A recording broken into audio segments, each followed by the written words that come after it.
അമേരിക്കയ്ക്ക് കൃത്യമായ ഒരു തന്ത്രമുണ്ട്. അത് കാർഗ് ഐലൻഡ് പിടിച്ചെടുക്കണം. ഇതിനുള്ള നീക്കമാണ് നടത്തുന്നത്. ഈ കാർഗ് ഐലൻഡ് എന്ന് പറയുന്നത് ഇറാന്റെ തീരത്താണ്. ഈ ഹോർമൂസ് കടലെടുക്കുന്ന 13 മൈൽ മാത്രമേ ഉള്ളൂ. കാർഗ് ഐലൻഡ് ആണ് ഇറാനിലെ എണ്ണ കയറ്റുമതിയുടെ 90% ഉത്പാദിപ്പിക്കുന്നത്. ഇറാന്റെ ഹൃദയം എന്ന് പറയുന്നത് കാർഗ് ഐലൻഡ് ആണ്. അത് പൊന്നുപോലെ അവർ പരിപാലിക്കുകയാണ്. ഈ കാർഗ് ഐലൻഡ് പിടിച്ചെടുക്കാനുള്ള നീക്കമാണ് നടത്തിക്കൊണ്ടിരിക്കുന്നത്. അങ്ങനെ പിടിച്ചെടുത്തു കഴിഞ്ഞാൽ ഇറാൻ സാമ്പത്തികമായി തകർന്നു പോകും. അതിനുവേണ്ടിയുള്ള എല്ലാ സംവിധാനങ്ങളും ഒരുക്കിക്കൊണ്ടിരിക്കുന്നു. ഏതാണ്ട് 86,000 ഇടങ്ങളിലാണ് യുദ്ധം അവസാനിച്ച് 25 ദിവസത്തിനിടയിൽ ബോംബിട്ടിരിക്കുന്ന ഇറാനിൽ. അടിസ്ഥാന സൗകര്യങ്ങളൊക്കെ തകർന്നു പോയിരിക്കുകയാണ്. അങ്ങനെ ഒരു കാർഗ് ഐലൻഡ് പിടിച്ചെടുത്ത് ഇറാനെ സാമ്പത്തിക പ്രതിസന്ധിയിലാക്കിയാൽ ഇറാൻ ഭരണകൂടം ഒതുങ്ങുമെന്നും അവർ ഭരണമിട്ടിട്ട് പോകുമെന്നും കരുതുകയാണ്. ഇല്ലെങ്കിൽ മെയിൻലാൻഡ് ഇറാനിലേക്കും ബോംബ് വർഷം തുടരാനും ഇറാനെ പൂർണ്ണമായും ഇല്ലാതാക്കാനുമുള്ള പദ്ധതിക്ക് രൂപം കൊടുത്തിരിക്കുന്നു എന്നാണ് റിപ്പോർട്ടുകൾ. ഇതിന്റെ ഭാഗമായാണ് ഇപ്പോൾ ഈ പിന്മാറ്റം. കേരളത്തിൽ ഇത്തരം കാര്യങ്ങളെക്കുറിച്ച് കൃത്യമായ ധാരണയുള്ള ഒരാൾ ജേക്കബ് കെ ഫിലിപ്പാണ്. അദ്ദേഹം വിമാന കാര്യങ്ങളിൽ വിദഗ്ധനാണ്. അദ്ദേഹം ഇതിനെ നിരീക്ഷിക്കുന്ന ആളാണ്. അദ്ദേഹം ഇങ്ങനെ ഒരു കുറിപ്പ് എഴുതി. ഇതിനോട് സമാനമായ കുറിപ്പാണ്. ഇറാന്റെ ഊർജ്ജ നിലയങ്ങൾ 5 ദിവസത്തേക്ക് ആക്രമിക്കില്ലെന്ന ട്രംപിന്റെ ഇന്നത്തെ പ്രസ്താവന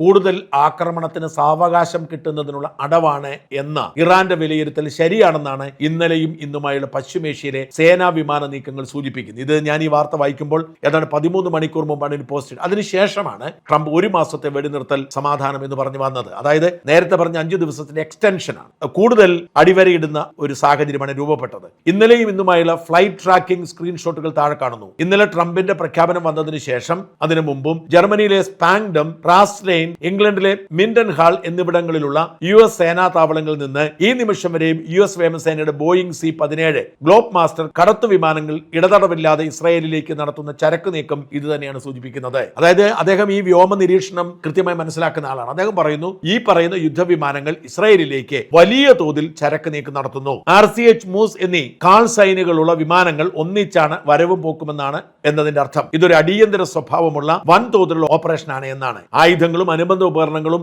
ആളും കൊണ്ടുവരുന്നത് നേരത്തെ ചെയ്തിരുന്നത് പോലെ തന്നെ തുടരുന്നു എന്നാണ് RCH കാൾ സൈനിന്റെ സൂചന. അടിയന്തര സ്വഭാവത്തോട് കൂടുതൽ യുദ്ധ സാമഗ്രികൾ കൊണ്ടുവരുന്നവയാണ് മൂസ്. വിമാനങ്ങൾ യൂറോപ്പിൽ നിന്ന് ഇസ്രായേൽ വന്ന് 2-3 മണിക്കൂർ കഴിഞ്ഞാൽ ഉടൻ മടങ്ങുന്നതും പിന്നെയും മടങ്ങി വരുന്നതും വൻതോതിലുള്ള ചരക്കും ആളും തുടർച്ചയെ കൊണ്ടിറക്കുന്നതിനാലാണ്. ഒരു C-17 വിമാനത്തിൽ 70-80 ടൺ വരെ ചരക്കെത്തിക്കാൻ കഴിയുമെന്നിരിക്കെ 2 ദിവസത്തിലേറെ തുടർച്ചയായി ഈ എയർ ബ്രിഡ്ജ് എന്തുമാത്രം യുദ്ധസന്നാഹങ്ങൾ ആളും ആയുധവും അനുബന്ധ ഉപകരണങ്ങളും ഇസ്രായേൽ എത്തിച്ചിട്ടുണ്ട് എന്ന് ആലോചിച്ച് നോക്കുക. ഇതൊക്കെ സൂചിപ്പിക്കുന്നത് ഇസ്രായേലും അമേരിക്കയും വലിയൊരു യുദ്ധത്തിനൊരുങ്ങുന്നു. ഇപ്പോഴത്തെ സാവകാശം പിന്മാറ്റം ഇറാൻ വിജയിക്കുന്നു എന്ന് തോന്നലുണ്ടാക്കുന്നത് ബോധപൂർവമാണ്. ഇറാനെ പൂർണ്ണമായും ചുട്ടരിച്ചതിന് ശേഷം മാത്രമേ ഈ യുദ്ധം അവസാനിക്കൂ.